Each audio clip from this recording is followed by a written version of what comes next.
திரு ஸ்டாலின் குடும்பத்தைச் சேர்ந்த ஒருவர் ஒரு படத்தை இயக்குநராக இருக்கின்றபோது அவரோடு தொடர்புடையதாக செய்தி வெளியாக இருக்கின்றது. அவர் திரு ஓ பன்னீர்செல்வம் ஜோக்கா இருக்குது. என்ன பண்ண முடியும்? சட்ட ரீதியாக அனைத்தும் கொடுக்கப்பட்டு விட்டது. ஏதோ விரத்தின் விளிம்பில் பேசிட்டு இருக்காரு. நாங்கள் அந்த பிரச்சனைக்கே வரல. நீங்களா கற்பனை கண்டு பாரதிய ஜனதா கூட்டணி இல்லை, பாரதிய ஜனதா பாமக பேசிட்டு இருக்குது. திராவிட முன்னேற்ற கழகத்தை சேர்ந்த 38 நாடாளுமன்ற கூட்டணியோட அவர்கள் நாடாளுமன்றத்தில் தமிழ்நாட்டு மக்களுக்காக என்ன குரல் கொடுத்துருக்குறாங்க? எதுவுமே இல்லையே. மத்தியில் காங்கிரஸ் ஆட்சி, திமுக கூட்டணி அங்கே வச்சுது. அப்போ சட்டமன்றத்தில் என்ன பேசுனாங்க? சிஏ சட்டத்தால் இஸ்லாமியர்களுக்கு எந்த பாதிப்பும் இல்லை, அவர் எங்களுக்கு ஆதரவு கொடுக்குறோன்னு சொல்லியிருக்காரு. அனைத்து இந்திய அண்ணா திராவிட முன்னேற்ற கழகத்திற்கு ஆதரவு கொடுக்குறோன்னு சொல்லியிருக்காரு. போகட்டும், என்ன இருந்தாலும் தேதி அறிவிச்ச பிறகு தானே தேர்தல் நடக்கும். தேர்தல் வேறு அறிவிக்கலையே. ஏன்னா மத்திய போதைப்பொருள் தடுப்பு அதிகாரிகள் வந்து தமிழ்நாட்டில் வந்து பிடிக்கிறாங்கன்னா தமிழ்நாட்டுக்கு காவல்துறை என்ன பண்ணிட்டு தூங்கிட்டு இருந்தா? இந்த அரசாங்கம் செயலற்ற அரசாங்கம். இந்த அரசாங்கமே இவர்களுக்கு உதவி செய்தா என்று சந்தேகம் எழுதுது. எங்களுடைய தேர்தல் அறிக்கையில் பார்த்தீங்களா, குடும்ப தலைவிக்கு அதிமுக ஆட்சிக்கு வந்து 1500 ரூபாய் கொடுக்குன்னு சொன்னோம். 1000 ரூபாய் தான் கொடுத்துருக்குறாங்க.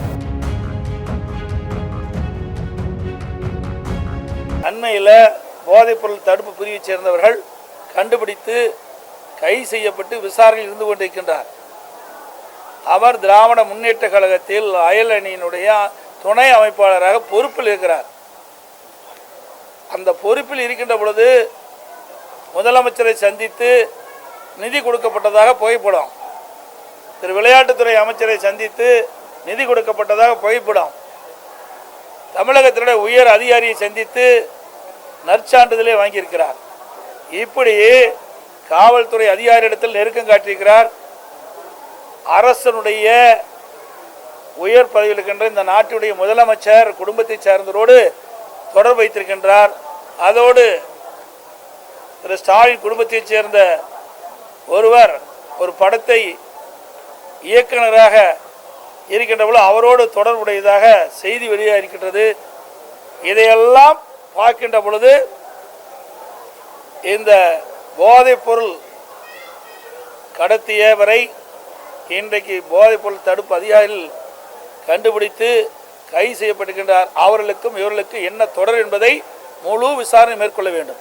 இதுவரை நான் ஊடகத்தின் பத்திரிகையின் அறிக்கையின் வாயிலாக கேட்டுக்கொண்டிருக்கின்றேன். இந்த நாட்டினுடைய முதலமைச்சர் இதற்கு உரிய விளக்கம் அளிக்க வேண்டும் என்று இதுவரை அளிக்கவே இல்லை.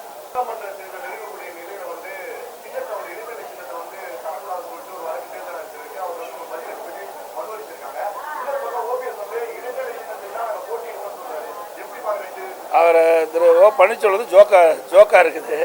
என்ன பண்ண முடியும்? சட்ட ரீதியாக அனைத்தும் கொடுக்கப்பட்டு விட்டது.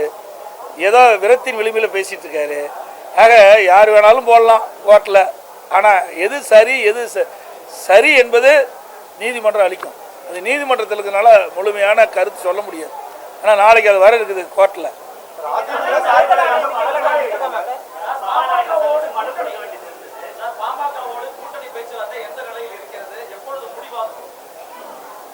நாங்கள் அந்த பிரச்சனைக்கே வரல.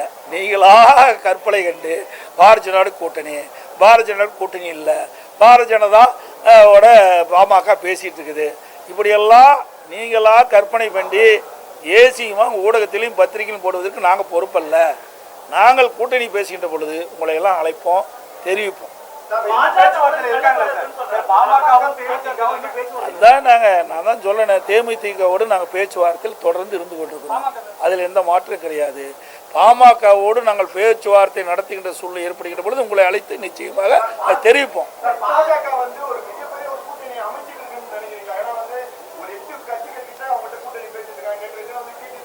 ஏங்க, ஒவ்வொரு கட்சியும் ஒவ்வொரு நிலைப்பாடு உண்டு. அந்த கட்சியை தான் நீங்கள் போய் கேட்கணும். என்னை கேட்டால் நான் என்ன சொல்லுவேன்? எங்கள் கட்சியை பற்றி கேளுங்க, நான் பதில் சொல்கிறேன். அடுத்த கட்சியை பற்றி நான் பேசுவதற்கு சரியல்ல. நிச்சயமாக அதிமுகவை எந்த பாதிப்பு ஏற்படாது. இன்றைய சூழலை பொறுத்த வரைக்கும் அனைத்து இந்திய அண்ணா திராவிட முன்னேற்ற கழகம் ஆட்சியில் இருக்கின்ற பொழுது நிறைய திட்டங்களை நிறைவேற்றி தந்திருக்கிறோம். அதுபோல் அனைத்து இந்திய அண்ணா திராவிட முன்னேற்ற கழக நாடாளுமன்ற உறுப்பினர் நாடாளுமன்றத்தில் தமிழ்நாட்டு மக்களுடைய உரிமை காப்பதற்காக போராடி இருக்கிறாங்க. வென்று இருக்கிறோம். காவிரி நதி பிரச்சனை அதுக்கு உதாரணம். ஆனால் அதே வேளையில் திராவிட முன்னேற்ற கழகத்தை சேர்ந்த 38 நாடாளுமன்ற கூட்டணியோட அவர்கள் இந்த நாடாளுமன்றத்தில் தமிழ்நாட்டு மக்களுக்காக என்ன குரல் கொடுத்துருக்குறாங்க? எதுவுமே இல்லையே. பத்திரிகையிலையும் வந்திருக்குது. இதே 2010 மத்தியில் காங்கிரஸ் ஆட்சி திமுக கூட்டணி அங்கே வச்சுது. அப்போ சட்டமன்றத்தில் என்ன பேசுனாங்க? சிஏ சட்டத்தால் இஸ்லாமியர்களுக்கு எந்த பாதிப்பும் இல்லை. நேற்றே தினமலர் பத்திரிகை எடுத்து காட்டினேன். 2020 ஹலோ எஃப்எம் அந்த இதில் பேட்டி கொடுக்கும்போது இந்த சிஏ சட்டத்தால் இந்த பொதுச் செயலாளர் திமுகவுடைய பொதுச் செயலாளர் அந்த பேட்டியில் கொடுக்கும்போது சிஏ சட்டத்தால் இஸ்லாமிய பாதிக்கப்பட மாட்டால் பேட்டி கொடுத்துருக்குறாங்க. ஆக அவெல்லாம் இரட்டை நிலை எடுக்கிறாங்க. அதிமுக பொறுத்த வரைக்கும் ஒரே ஸ்டாண்டு தான்.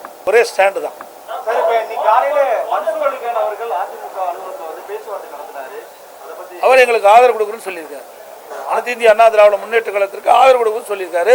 அவரு மட்டும் இல்லை, பல சிறிய கட்சிகள் எல்லாம் மீண்டும் அனைத்து இந்திய அண்ணா திராவிட முன்னேற்ற கழகத்தினுடைய நாடாளுமன்ற வேட்பாளரை போட்டியிட அதிமுக கட்சியுடைய வேட்பாளர் கூட்டணி கட்சி வேட்பாளருக்கு ஆதரவு தெரிவிக்க வேண்டும். பல சிறிய கட்சிகள் எங்களுக்கு ஆதரவு கொடுத்துருக்காங்க. அவர் ஒரு அறிக்கை விட்டுருக்காரு. அதுல அதிமுக அழைப்பின் பேர்ல தான் நாங்க பேச்சுவார்த்தை நடத்தணும் அப்படின்றத சொல்லியிருக்காரு. சார், நாங்க எல்லாத்துக்கும் வருஷம் அழைப்படுறோம். அதுல அவரும் அதை ஏற்று வந்திருக்காரு. அவ்வளவுதான். இல்ல, நேத்து அவருடைய கட்சி ஆரம்பிச்சு 1 மாசம் கூட ஆகல சார். ஆகுதே இல்லையாங்கிறது நான் எங்களுக்கு சப்போர்ட் பண்ண தப்பு இல்லையே. எல்லாமே வெற்றி பெறுவதுக்கு தானே அந்த நம்ம கூட்டணி கட்சிகள்லாம் ஆதரவு கொடுக்குது. அந்த அடிப்படையில் எங்களுடைய வெற்றி வாய்ப்புக்கு அவரும் உதவுன்னு சொல்றாரு. அதுல என்ன தவறு இருக்குது?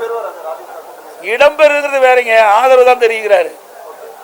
நிறைய சிறு கட்சிகள் நிறைய ஆதரவு கொடுக்குது. அதுலயும் அவர் ஒருவர். எல்லாம் உங்களுக்கு தெளிவாப்படுத்தும். கூட்டணி அனைத்து இந்திய அண்ணா திராவிட முன்னேற்ற கழகம் முழுமையான கூட்டணி அமைத்த பிறகு உங்களை எல்லாம் அழைத்து எந்தெந்த கட்சிக்கு எவ்வளவு தொகுதி, அதிமுக எவ்வளவு தொகுதி போட்டியிடும் என்று தெளிவுபடுத்த வேண்டும். வரும் 4 என்ன தேதியே அறிவிக்கலையே. எப்ப தேதி வருது தெரியலையே. போகட்டும், என்ன இருந்தாலும் தேதி அறிவிச்ச பிறகு தானே தேர்தல் நடக்கும். தேர்தல் தேவை அறிவிக்கலையே.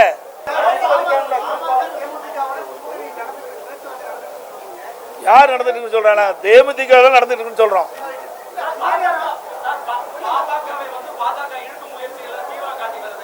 சார், இதெல்லாம் நீ அந்தந்த கட்சியில் போய் கேட்கணும்.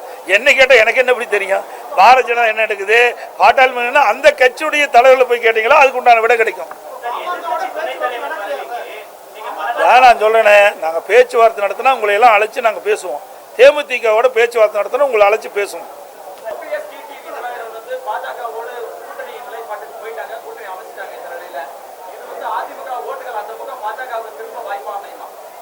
தேர்தல் பொறுத்திருந்து பாருங்கள்.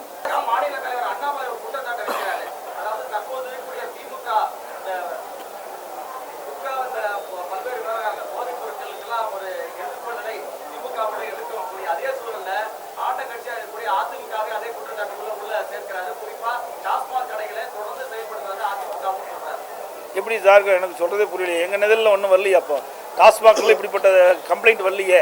கம்ப்ளைண்ட் வந்து தான் தெரியும். அப்படி பார்த்தா அவை ஆளுகின்ற மாநிலம் பூரா அப்படித்தான் இருக்குது. இன்னைக்கு கூட 450 கோடி பிடிச்சிருக்கிறாங்க ஆளுகின்ற மாநிலத்தில். அதுக்கு என்ன பதில் சொல்ல போறாரு? எந்தெந்த இடத்துல போதைப் பொருள் கண்டுபிடிக்கப்பட்டிருக்குது? ஊடகத்திலையும் பத்திரிகையும் செய்தி வந்துட்டு தான் இருக்குது. இன்றைக்கு தமிழ்நாட்டில் இருக்கிற காவல்துறை இந்த போதைப் பொருளை கண்டுபிடிக்கல. மத்திய போதைப் பொருள் தடுப்பு அதிகாரி தமிழ்நாட்டில் முகாமிட்டு அவர்கள் தான் கண்டுபிடிச்சிட்டு இருக்கிறாங்க. அப்படி என்றால் இந்த அரசாங்கம் செயலற்ற அரசாங்கம். இந்த அரசாங்கமே இவர்களுக்கு உதவி செய்தா என்று சந்தேகம் எழுகுது. ஏன்னா மத்திய போதைப் பொருள் தடுப்பு அதிகாரி தமிழ்நாட்டில் பிடிக்கிறாங்கன்னா தமிழ்நாட்டுக்கு காவல்துறை என்ன பண்ணிட்டு தூங்கிட்டு இருக்குதா? இதனால யார் பாதிக்கிறாங்க? நம்முடைய பொதுமக்கள், இளைஞர்கள், மாணவர்கள் கடுமையாக பாதிக்கிறாங்க. நாங்கள் 1500 ரூபா கொடுக்குறோம். 1000 ரூபா தான் கொடுத்துருக்குறாங்க. எங்களுடைய தேர்தல் அறிக்கையில் பார்த்தீங்களா? எங்களுடைய தேர்தல் அறிக்கையில் பார்த்தீங்களா? குடும்பத் தலைவிக்கு அதிமுக ஆட்சிக்கு 1500 ரூபா கொடுக்குறோன்னு சொன்னோம். 1000 ரூபா தான் கொடுத்துருக்குறாங்க. அது எப்போ கொடுத்தாங்க? நாங்கள் தொடர்ந்து சட்டமன்றத்தில் பேசணும், தொடர்ந்து ஊடகத்தின் வாயிலாக தெரிவித்தோம், பத்திரிகை வாயிலாக தெரிவித்தோம், அறிக்கையின் வாயிலாக தெரிவித்தாங்க. எங்களுடைய சட்டமன்ற உறுப்பினர்கள், எங்களுடைய முன்னாள் அமைச்சர், கழக நிர்வாகிகள்லாம் அம்மாவுடைய பிறந்தநாள், தலைவர் பிறந்தநாள், அதிமுக பொதுக்கூட்டத்தில் எல்லாம் சொன்னோம். திமுகவுடைய தேர்தல் அறிக்கையில் குறிப்பிட்டவாறு குடும்பத் தலைவிக்கு மாதந்தோறும் உரிமை தொகை 1000 ரூபாய் திமுக அரசு எப்பொழுது வழங்க கொடுங்கன்னு பல முறை சொன்ன காரணத்தினால வேற வழி இல்லாமல் இப்போ தேர்தலை முன்னிட்டு கொடுக்கப்பட்ட வாக்குறுதி நிறைவேற்றலைன்னா நமக்கு ஓட்டு விழுகாதுன்னு சொல்லி அதற்காகத்தான் 1000 ரூபாயை இந்த மகளிருக்கு உரிமை தொகையும் விடுவிச்சிருக்கிறாங்க.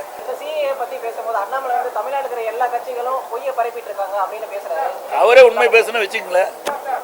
நாங்கெல்லாம் பொய்ய பேசுகிறோம், அவர் மட்டும் உண்மை பேசுகிறாரா? எது உண்மை பொய்ய நீங்களே தெரிஞ்சுக்கிங்க, அவ்வளோதான்.